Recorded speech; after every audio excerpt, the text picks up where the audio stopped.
Tuhan Yesus. Saya sangat bersyukur kepada Tuhan dapat menyapa jemaat Tuhan di Gereja PAUD TNI Angkatan Laut Ciangsana melalui ibadah minggu pada hari ini. Sekalipun masih berlangsung di dalam rumah keluarga kita masing-masing, kita harus tetap bersyukur kepada Tuhan dan beribadah dengan penuh sukacita. Saya berdoa karena semua jemaat Tuhan dalam keadaan sehat, sejahtera, dan penuh sukacita. Amin. Jemaat Tuhan yang dikasihi Tuhan Yesus Kristus, pada ibadah minggu ini kita akan membaca dan merenungkan firman Tuhan dari Matius 18 ayat 15 sampai 20 dalam tema teguran sebagai bentuk kasih yang menuntun orang lain dalam terang Tuhan. Sebelum kita membaca dan mendengarkan firman Tuhan, marilah kita berdoa. Bapa di dalam surga, Tuhan yang kami muliakan di dalam nama Tuhan Yesus Kristus, kami sangat bersyukur kepadamu Tuhan atas pemeliharaan Tuhan bagi kami, atas keselamatan yang Tuhan anugerahkan bagi kami, hingga kami boleh ada sebagaimana ada pada saat ini. Dan kami dapat menghadap hadirat Tuhan melalui ibadah minggu, sekalipun kami masih laksanakan di rumah kami masing-masing. Ya Tuhan, pada kesempatan yang indah ini kami akan membaca dan merenungkan firman Tuhan. Kami mengetahui dan menyadari keterbatasan kami. Untuk itu kami memohon bimbingan dan pengertian dari Roh Kudus, supaya kami dapat memahami dengan benar, kami dapat menyimak dalam hati kami, dan kami dapat melakukannya dalam kehidupan kami hari lepas hari. Kiranya damai sejahtera Allah yang melampaui segala akal akan memelihara hati dan pikiran setiap jemaat-Mu. Di dalam Kristus Yesus, Tuhan dan Juru Selamat kami. Amin. Pembacaan firman Tuhan dari Matius 18 ayat 15 sampai 20 akan kita baca dalam satu perikop yang berjudul tentang menasihati sesama saudara. Apabila saudaramu berbuat dosa, tegurlah dia di bawah 4 mata. Jika ia mendengarkan nasihatmu, engkau telah mendapatnya kembali. Jika ia tidak mendengarkan engkau, bawalah seorang atau 2 orang lagi, supaya atas keterangan 2 atau 3 orang saksi, perkara itu tidak disangsikan. Jika ia tidak mau mendengarkan mereka, sampaikanlah soalnya kepada jemaat. Dan jika ia tidak mau juga mendengarkan jemaat, pandanglah dia sebagai seorang yang tidak mengenal Allah atau seorang pemungut cukai. Aku berkata kepadamu, sesungguhnya apa yang kamu ikat di dunia ini akan terikat di sorga, dan apa yang kamu lepaskan di dunia ini akan terlepas di sorga. Dan lagi aku berkata kepadamu, jika 2 orang daripadamu di dunia ini sepakat meminta apapun juga, permintaan mereka akan dikabulkan oleh Bapa-Ku yang di sorga.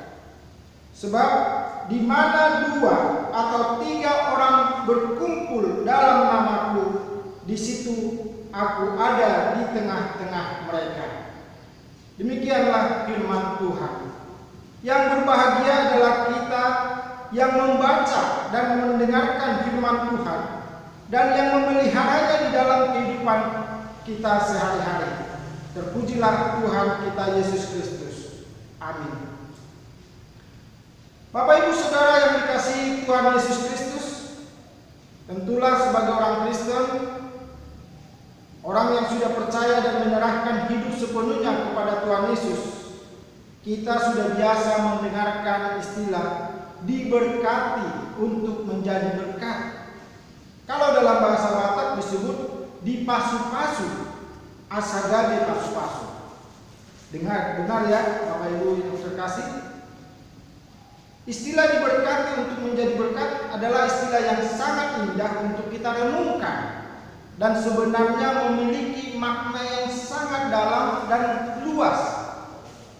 Hanya saja jika pemahaman kita tentang berkat dan menjadi berkat akan menjadi sempit jika hanya berorientasi pada bentuk materi. Bapak Ibu Saudara, berkat Tuhan bagi kita mencakup banyak hal.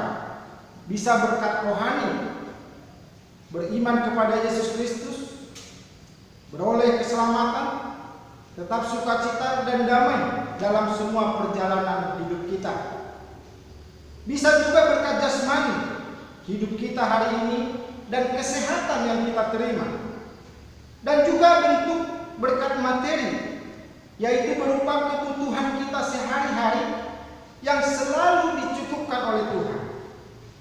Jadi jika makna diberkati sangat luas, demikian juga dengan istilah menjadi berkat. Salah satu yang dapat kita lakukan untuk menjadi berkat bagi sesama adalah dengan memberikan teguran berupa nasihat kepada saudara kita yang berbuat dosa. Teguran berupa nasihat bagi saudara kita yang berbuat dosa dapat menjadi berkat yang sangat berharga.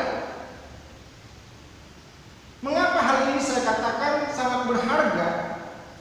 Karena ada orang yang berdosa tapi tidak menyadari bahwa ia sedang jatuh dalam dosa. Contoh dalam Alkitab adalah Raja Daud. Ketika ia berdosa dengan berzina dan mengambil Batseba istri Uria yang sudah tewas dalam pertempuran dengan strategi yang dilakukan oleh Daud. Daud tidak menyadari bahwa itu dosa. Sebagai seorang raja dia berpikir bahwa yang dilakukannya itu adalah hal biasa, sudah lazim.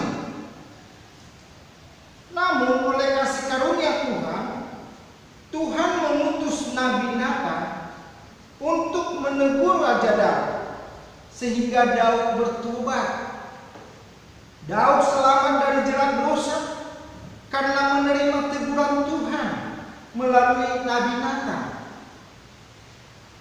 Bapak Ibu Saudara yang dikasihi Tuhan Yesus, menegur orang yang jatuh dalam dosa sangat penting kita lakukan dalam kehidupan berjemaat maupun dalam kehidupan kita sehari-hari dimanapun kita berada.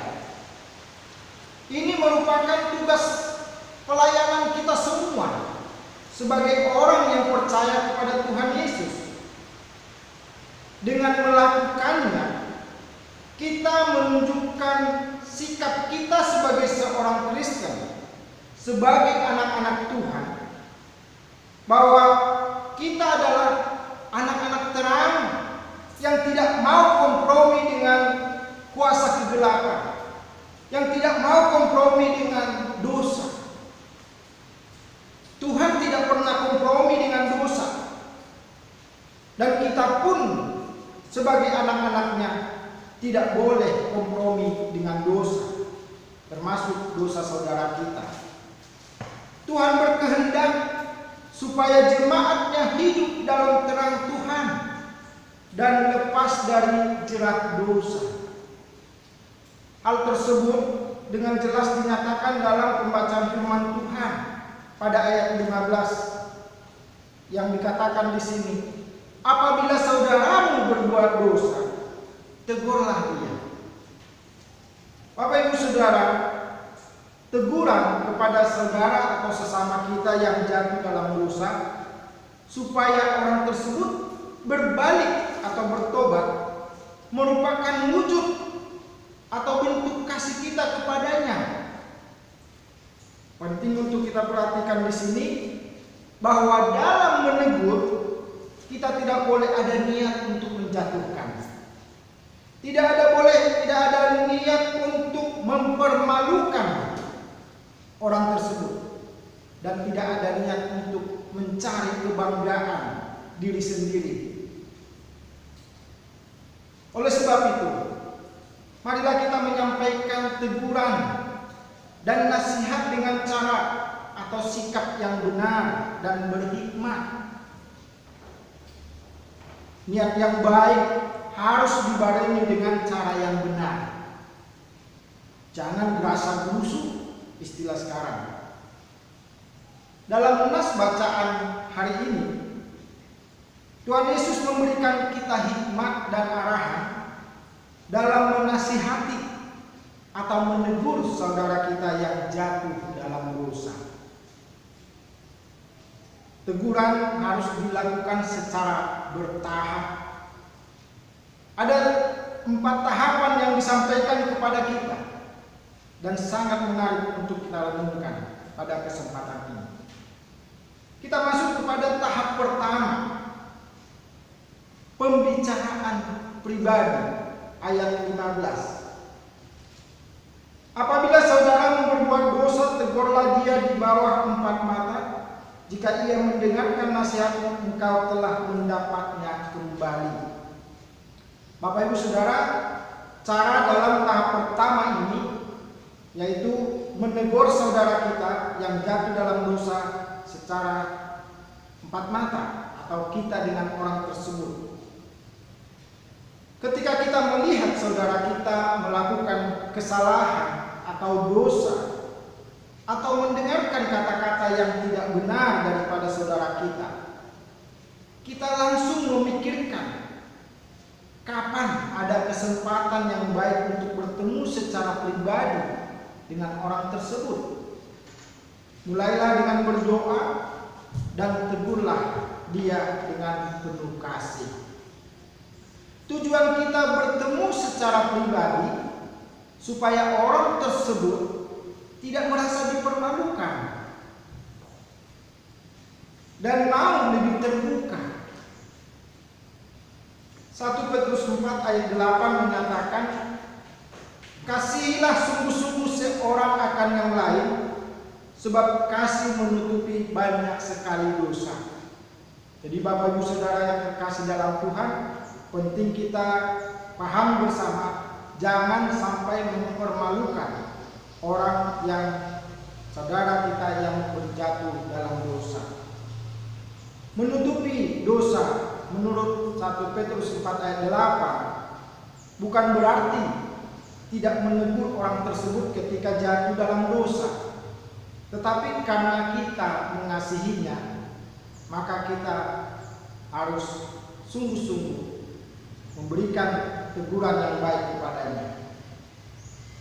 Kita pahami bersama dalam Amsal 27 ayat 5, firman Tuhan berkata, lebih baik teguran yang nyata-nyata daripada kasih yang tersembunyi.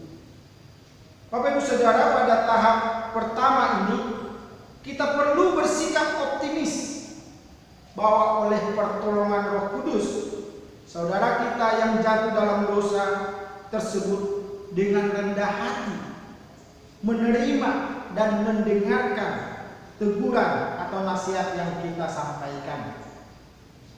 Jadi Bapak Ibu Saudara, kita tidak boleh berasumsi, percuma saja dia ditegur, nggak bakalan berubah, nggak bakalan bertobat. Tidak boleh demikian Bapak Ibu Saudara. Teguran adalah sebagai wujud kasih kita kepada orang tersebut. Jadi kita harus mengandalkan kasih dan kuasa Tuhan dalam menegur seseorang pada tahap yang pertama tersebut. Selanjutnya Bapak Ibu Saudara, kita masuk kepada tahap kedua, yaitu pembicaraan di depan saksi. Ayat 16 berkata, jika ia tidak mendengarkan engkau, bawalah seorang atau 2 orang lagi, supaya atas keterangan 2 atau 3 orang saksi perkara itu tidak disangsikan.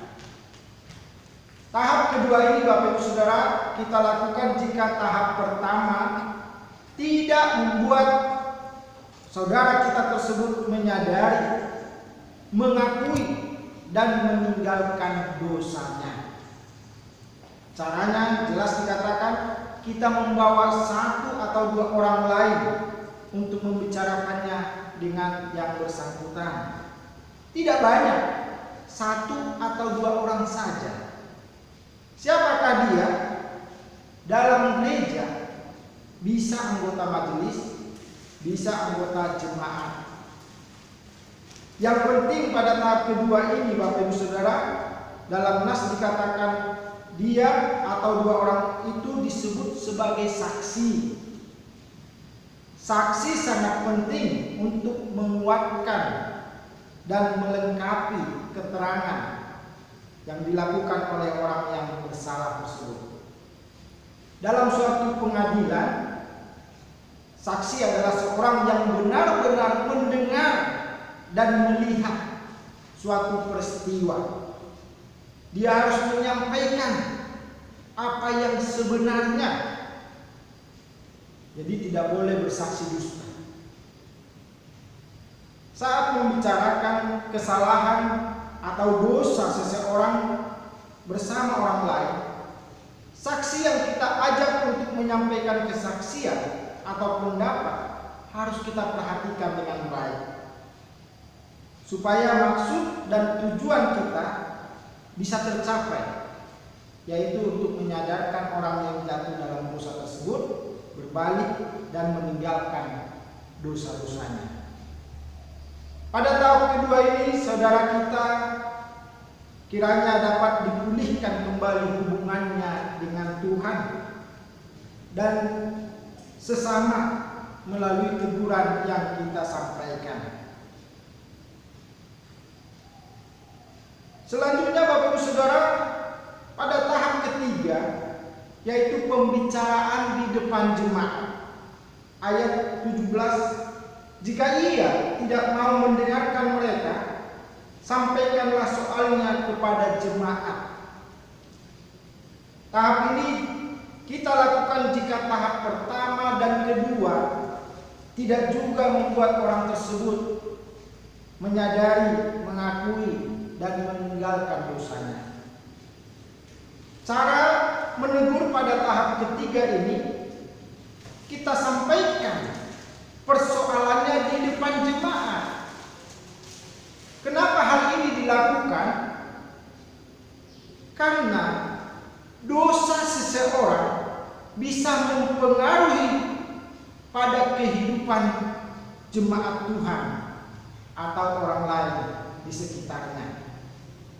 Seperti di awal saya sampaikan bahwa gereja atau orang Kristen tidak boleh kompromi dengan dosa. Jadi tujuan tahap ketiga ini tetap untuk menyadarkan saudara kita tersebut dan bukan untuk mempermalukan dia. Dan juga bertujuan supaya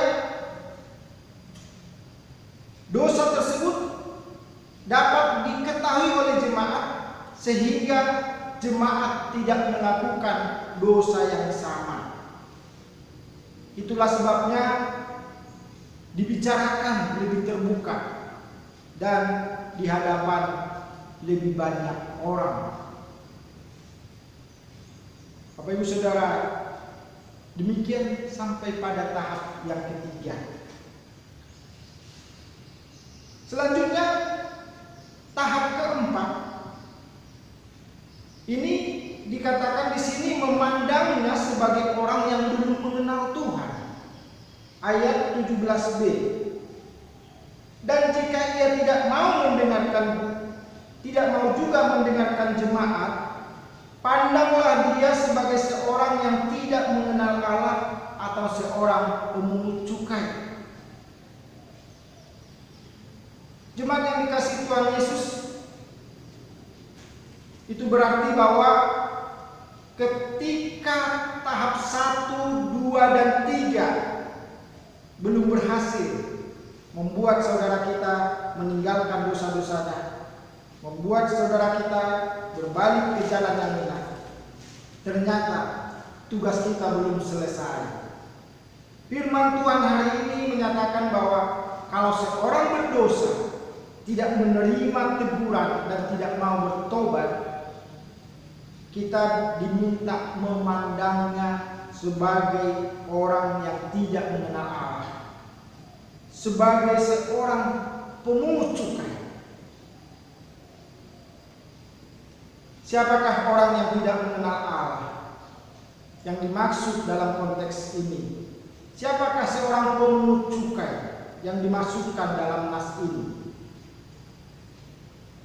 Orang yang tidak mengenal Allah dan seorang pemungut cukai dalam konteks ini adalah orang yang tidak menghargai kasih dan anugerah Tuhan. Dia adalah orang yang merasa tidak membutuhkan kasih Kristus untuk membaharui hidupnya. Dia ingin selalu dalam kehidupan manusia lamanya dan senang dengan hal-hal kedagingan dan hal-hal duniawi. Karena itu bagi dia sangat menyenangkan. Itulah sebabnya seorang yang tidak mengenal Allah, seorang pemungut cukai dalam konteks ini merasa bahwa dia adalah orang benar dan tidak membutuhkan pertobatan, tidak perlu berubah karena dia tidak mengenal Tuhan. Bapak Ibu Saudara, tahap keempat ini bukan mau menyatakan kepada kita supaya membiarkan saja orang tersebut dan membencinya. Bukan. Bapak Ibu Saudara, tahap keempat ini mau menyampaikan kepada kita bahwa tugas kita adalah untuk tetap mengasihi dia dan mendoakan saudara kita yang jatuh dalam dosa, serta terus menyaksikan bahwa kasih Kristus Yesus sanggup mengubahkan hidupnya. Sebagaimana Tuhan Yesus mengasihi dan mengubahkan hidup Zakeus, seorang kepala pemungut cukai yang belum mengenal Tuhan, dalam Lukas 19 ayat 1 sampai 10. Bapak Ibu Saudara, ingatlah bahwa kita harus mengasihi semua orang. Bukti kasih kita dapat kita nyatakan dengan menegur orang yang jatuh dalam dosa supaya bertobat. Kita yang diberkati dengan kasih dan pengampunan Tuhan kita Yesus Kristus hendaklah menjadi berkat bagi orang yang membutuhkan pertobatan dan membutuhkan pengampunan daripada Tuhan. Bapak Ibu Saudara yang terkasih, firman Tuhan hari ini sangat berkaitan dengan kehidupan dan pelayanan kita sehari-hari sebagai hamba Tuhan, sebagai anak Tuhan. Menarik sekali bahwa pada bagian penutup perikop firman Tuhan, Tuhan Yesus menegaskan tentang otoritas kita sebagai hamba Tuhan. Tuhan Yesus berkata, sesungguhnya apa yang kamu ikat di dunia ini akan terikat di surga, dan apa yang kamu lepaskan di dunia ini akan terlepas di surga. Ayat 18. Juga ditekankan betapa pentingnya persekutuan orang-orang percaya yang sepakat dalam berdoa dan melayani, termasuk dalam menegur dan menuntut jemaat Tuhan atau orang yang berdosa agar kembali ke jalan yang benar. Itulah tugas kita sebagai hamba Tuhan, baik di keluarga, di gereja, dan di lingkungan kerja atau tempat tinggal kita. Kita harus melaksanakannya. Bapak Ibu Saudara yang terkasih dalam Tuhan Yesus, berkaitan dengan pelayanan di gereja PO TNI Angkatan Laut yang sama, dalam waktu dekat ini akan dilaksanakan pemilihan majelis jemaat. Melalui firman Tuhan ini, marilah kita sebagai jemaat menyadari bahwa setiap kita adalah hamba Tuhan. Jadi Bapak Ibu Saudara, jika Tuhan berkenan, dan kita terpilih sebagai majelis, marilah kita menerima dengan sukacita dan penuh ucapan syukur kepada Tuhan. Dan kita berdoa supaya melalui pelayanan sebagai majelis jemaat, kita dapat menerapkan firman Tuhan ini dengan baik dan kita dapat menjadi berkat bagi sesama kita. Sebagai jemaat Tuhan, marilah kita memilih anggota majelis di gereja Pokten yang kata Laut yang sana ini dengan hati yang penuh kasih, yang disertai dengan doa agar Tuhan menolong kita memilih majelis jemaat yang mengasihi semua jemaat, tidak pandang bulu, dan tetap setia untuk melayani Tuhan melalui jemaat dengan latar belakang dan sifat atau karakter yang berbeda-beda. Bapak Ibu Saudara yang dikasihi Tuhan, demikianlah firman Tuhan bagi kita dalam ibadah minggu hari ini. Kiranya Roh Kudus menolong kita untuk melakukannya dengan baik. Selamat mengasihi sesama, selamat menjadi berkat melalui teguran dan nasihat kita. Tetap sehat dan semangat. Tuhan Yesus memberkati kita semua. Salam. Mari kita berdoa. Bapa di dalam surga, kami sangat bersyukur untuk firman Tuhan yang telah kami renungkan bersama dalam ibadah ini, yang mengingatkan kami bahwa kami adalah hamba-hamba Tuhan yang dikehendaki Tuhan untuk menegur saudara kami yang jatuh dalam dosa, supaya kembali ke jalan yang benar, ke jalan yang Tuhan kehendaki di dalam kehidupannya. Dan kami memohon Roh-Mu yang kudus menolong dan menguatkan kami untuk melakukan firman Tuhan ini, baik dalam pelayanan di gereja, di rumah tangga kami masing-masing, maupun di tempat tinggal kami atau lingkungan kerja kami. Terima kasih Tuhan. Saat ini kami mau berdoa untuk bangsa dan negara kami, Indonesia. Kami bersyukur untuk bangsa dan negara kami, Indonesia, dan berdoa terus memohon Tuhan yang senantiasa memberkati, supaya bangsa dan negara kami ini berjalan dan terus membangun menjadi lebih baik dari hari ke hari. Berkati pemimpin bangsa kami, terkhusus Bapak Presiden Joko Widodo dan Wakil Presiden Ma'ruf Amin, serta jajaran kabinet dan semua anggota lembaga-lembaga negara.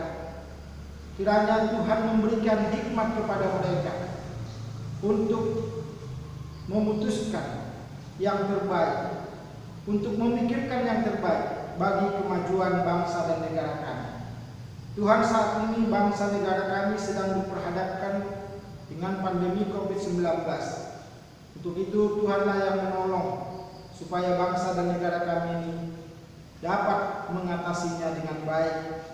Berikan kepinginan dan hikmat-Mu Tuhan kepada tim medis yang berjuang secara langsung dalam mengobati pasien yang terkena COVID-19. Dan kami juga berdoa supaya setiap pasien beroleh kesembuhan oleh kasih karunia Tuhan. Bapa di sorga, kami juga berdoa untuk gereja Tuhan baik di Indonesia maupun di seluruh dunia. Kiranya Tuhan yang terus memberkati dalam pertumbuhan dan pelayanannya. Kiranya pelayanan kesaksian dan pemberitaan firman Tuhan membawa jiwa semakin banyak kepada Tuhan Yesus, menerima Tuhan Yesus sebagai Tuhan dan Juru Selamat. Terima kasih Tuhan. Kami berdoa untuk gereja-gereja Tuhan di BPO Jawa Barat. Tuhan menolong supaya dalam pelayanannya nama Tuhan dipermuliakan. Hamba-hamba Tuhan, pendeta dan majelis, dan semua pengurus komisi, Tuhanlah yang memberkati. Bapa di surga, Kami berdoa untuk gerejamu Pop TNI Angkatan Laut di Ciang Sana ini.